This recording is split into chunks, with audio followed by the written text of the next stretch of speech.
মৃত্যুর পরে আমাদের কি থাকবে বলতে পারেন? কিছুই থাকবে না। আপনার যে ধন সম্পদ আছে, সে ধন সম্পদ আপনার থাকবে না, হয়ে যাবে আপনার ওয়ারিশগণের, আপনার ছেলে মেয়ে, আপনার বউ বাচ্চা, আপনার আত্মীয় স্বজনের। আর আমার যে রুহুটা আছে, এই রুহুটাও আমার এই কায়াটার ভিতরে থাকবে না, নিয়ে যাবে ওই আজরাইলের হাতে। আমার যে শরীরে মাংস আছে, এই যে মাংস দেখেন, এই মাংস খেয়ে ফেলবে পোকামাকড়ে। আহা!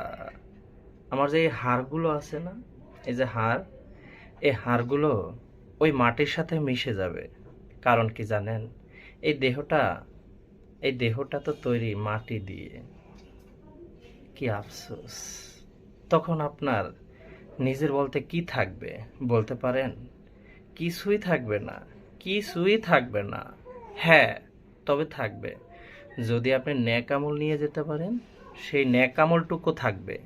শুধুমাত্র ওই নেক আমলটুকুই থাকবে। তাই আসুন, আজই প্রস্তুতি নেই আমরা বেশি বেশি কিভাবে নেক আমল করতে